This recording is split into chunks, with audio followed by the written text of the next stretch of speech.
మిరపనారు సిద్ధంగా ఉంది. ఇంకా రాని కాలువలు, అంతేలేని వర్షాలు. అసలు ఏం జరుగుతుంది? మిరప మొక్కలు వేయాలా వద్దా? నమస్తే రైతు సోదరులారా.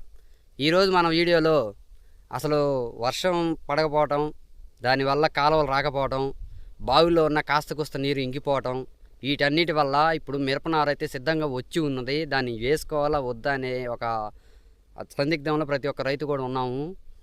ప్రజెంట్ అయితే వేసిన వాళ్ళ పరిస్థితి అనేది మీకు ఈ వీడియోలో నేను తెలియజేయబోతున్నాను. కాబట్టి ఈ వీడియోని చివరి వరకు ప్రతి ఒక్కరు చూడాలని మనస్ఫూర్తిగా కోరుకుంటున్నాను. ఇప్పుడు ఇక్కడ మా దగ్గర ఉన్న పరిస్థితి ఏంటంటే, ప్రతి ఒక్క నారు దిబ్బ కూడా మంచి పొజిషన్గా వచ్చినాయి, ఏతకి రెడీగా ఉన్నాయి. కానీ వేద్దామంటే ఒకటే భయం. ఆల్రెడీ నాకు తెలిసిన మా బాబాయ్ గారు ఆల్రెడీ ఒక 2 ఎకరాల చిల్లర తెల్లెత్తనం నాటారు. తెల్ల పచ్చిమిరపకాయకి అమ్ముకోవడానికి, పచ్చికాయకి ఉపయోగపడుద్దని చెప్పేసి నాటుకున్నారు. అది మీరు ఇప్పుడు నా పక్కన వచ్చే వీడియోలో ఆల్రెడీ చూడొచ్చు. ఆ మొక్క అనేది వేసి దాదాపుగా 1 నెల రోజులు అవుతుంది. ఆ వేసే రోజు నుంచి ఇప్పటికీ ఆయన పడ్డ పాటలు సామాన్యంగా లేవు. ఒకటి వచ్చేసరికి నాకు బావి ఉంది కదా, ఇంక ఇబ్బంది ఏముంది, చల్లంగా వర్షాలు పడవంటవా అన్న ఒక ఆలోచనతో ఆయన రంగంలోకి దిగాడు. మిరపెత్తనం నాటాడు, మొక్క నాటాడు. అది నాటిన తర్వాత ఆ 2 రోజులు కాసిన ఎండకే, ఆయన నీళ్లు పెట్టబోయే 2వ రోజుకే కాసిన ఎండకి దాదాపుగా 18 నుంచి 20 వేల మొక్క మళ్ళీ ఆయన నాటుకోవాల్సి వచ్చింది. దానికి తోడు ఈ వర్షాలు సరిగా లేకపోవటం వల్ల ఆల్రెడీ ఆయన మొక్క నాటబోయే ముందే ఎరువులు, అంటే మేక ఎరువులు ఇట్లా ఉంటాయి కదా, మేకల్ని మనం పొలాల్లో తోలి నైట్ అంతా ఉంచినందుకు వాళ్ళకి ఎంతో కొంత ఇస్తాము. అవి ఆ ఏరిగిన పెంట అనేది ఉంటుంది కదా, ఆ ఎరువు అనేది మొక్కకి చాలా పోషకాలు ఇస్తుంది. అయితే ఆ ఎరువు వర్షాలు లేకపోవటం వల్ల అది సరిగా నేలలో కలవలేదు. అది కలవకపోవటం వల్ల దాన్ని తినడానికి వచ్చిన కొన్ని రకాల పురుగులు ఈ మొక్క మీద కూడా అటాక్ చేసినాయి. ఏలు పురుగు అనేది కాక, పైన కొట్టే నత్తలు కాక, వేరే రకం పురుగు. ఇప్పుడు ఇక్కడ మీరు చూస్తున్నారు కదా, ఈ మొక్క ఎంత వాల్గా పడిపోయిందో. అయితే మొక్కకైతే డ్యామేజ్ ఇంకా ఏం కాలేదు. లోపల ఎలా డ్యామేజ్ అయింది అనేది ఇప్పుడు మీకు నేను చూపిస్తాను, ఒకసారి గమనించండి. ఆ పురుగు కూడా మీకు చూపిస్తాను, మ్యాక్సిమం ఉంటుంది ఇక్కడే. ఇదిగో చూడండి పురుగు. ఇది బ్రహ్మాండంగా యాక్టివ్గా బతికుంది, మీరు గమనించవచ్చు. ఇది కేవలం ఈ మొక్కని ఎలా డ్యామేజ్ చేస్తుందంటే, ఒకసారి చూడండి. ఇదిగోండి ఇట్లాగా లోపల మొక్కకి ఉన్న కణజాలం మొత్తం, ఆకు అంటే మన తోలు ఉంటుంది కదా, తోలు మొత్తం చుట్టూ కట్ చేసేసి ఓన్లీ మొక్క యొక్క కాండం, ఎముకలాగుండే గట్టి పదార్థం తప్పితే మిగతా తోలు మొత్తం తినేసింది. అందువల్ల ఈ మొక్క అనేది ఇట్లా ఒరిగిపోయి ఉండటం, ఆ తర్వాత డ్యామేజ్ అయి చనిపోవడం జరుగుతుంది. ఈ పురుగులు కోరోబోన్ కానీ లేదంటే మన గుళికలు 3G గుళికలు కానీ చల్లుకోవటం వల్ల చనిపోవడానికి ఎక్కువ అవకాశం ఉంటుంది. ఇది మీరు గమనిస్తారని నేను అనుకుంటున్నాను. ఆ డ్యామేజ్ కానీ కాలటం వల్ల కానీ ఆయన మొత్తం ఏదైనా కానీ 18 నుంచి 20 వేల మొక్క నాటుకోవాల్సి వచ్చింది. ఇప్పటికి కూడా నీళ్ళకి బాగా ఇబ్బంది అవుతుంది. ఒక్క ఎకరం వచ్చేపాటికి ఆ బావి నీళ్ళు చాలా నష్టపోతున్నాడు. దానికి తోడు ఇప్పుడున్న పరిస్థితి ఏంటంటే, ఇంకొక ఎకరం వేసాడు మిరప తోట. అది వేసి దాదాపుగా 50 రోజులు 60 రోజులు వచ్చింది.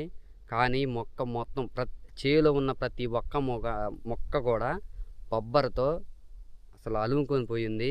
తెల్లదోమ, రసం పీల్చే పురుగుల వల్ల ఈ బొబ్బర అనేది అటాక్ అవుతుందని మీకు ప్రతి ఒక్కరికి తెలుసు, జెమినీ వైరస్.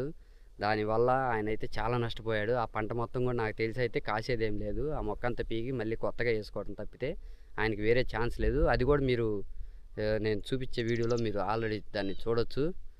ఇప్పుడు మీరు ఇక్కడ చూస్తున్న మొక్కలు గమనించవచ్చు. ప్రతి ఒక్క మొక్కకి జెమినీ వైరస్ యాడ్ అయింది. బొబ్బర్ అనేది క్లియర్గా వచ్చింది తెల్లెత్తన నారుకి. ఇది కేవలం ఈ బెట్ట వాతావరణం, కాలువ రాకపోవటం వల్ల, బెట్ట వాతావరణంలో రసం పీల్చే పురుగుకి ఈ ఎండకి ఇంకా దాహం అనేది, ఆకలి అనేది ఎక్కువగా ఉండటం వల్ల అవి ఎక్కువగా అటాక్ చేస్తున్నాయి. ఆ అటాక్ చేయడంతో పాటుగా వైరస్, జెమినీ వైరస్ వాటి నుంచి వాహకాల ద్వారా వీటికి అటాక్ అయింది. ప్రతి ఒక్క మొక్క కూడా దాదాపుగా బొబ్బరు వచ్చేసినాయి, ఏం లేవు. నాకైతే ఇదైతే పంట అవ్వదేమో అనేది నా ఆలోచన. మీకు ఏదైనా ఆలోచన ఉంటే ఒకసారి నాకు కామెంట్ చేయండి. ఇన్ని ఇబ్బందులతో పాటుగా కాలువలు వస్తాయో లేదనేది మెయిన్ రీజన్గా మారిపోయింది. ఆల్రెడీ సల్లంగా ఆల్మేట్లో కదిలిని, నారాయణపూర్, జూరాల ఇవన్నీ కదిలిని, శ్రీశైలానికి కూడా వచ్చినాయి, నిండుతుంది అని అనుకునే టయాన ఒక్కసారిగా అకస్మాత్తుగా వర్షాలు అనేది పైన ఆగిపోవటం, అవి మనకు వచ్చే వాటర్ సాగర్కి ఆగిపోయినాయి. సాగర్ నుంచి మనకు వచ్చే వాటర్ అనేది లేదు. ఇంకేదన్నా ఈ నెల ఆఖరిలో కనుక దేవుడు కన్ను తెరిచి ఏదన్నా వర్షం కనుక కురిపిగలిగితే మనకు మిరప పంటలకు ఇబ్బంది ఉండదు. కానీ బావిలో జలాలు కూడా ఎండిపోతున్నాయి. దాదాపుగా ఒక్కొక్క ఈ బావి కూడా మాకు తెలిసినంతకి మేము చూసిన బావిలన్నీ కూడా బార లోతుకి వెళ్ళిపోయినాయి ఉన్నాయి, మూర లోతుకి వెళ్ళిపోయినాయి. అంటే నీరు అనేది జలం అనేది ఇంకిపోతుంది. కాలువ వచ్చి వర్షం పడితే ఆ బావిలో నీళ్ళు వస్తాయి. కానీ అవి లేనప్పుడు వాటిలో కూడా వర్షం లేకపోతే యాడ్ నుంచి వస్తాయి వాటర్. కాబట్టి మిరప మొక్క నాటాలనుకునే ప్రతి ఒక్క రైతు కూడా ముందు జాగ్రత్త పాటించండి.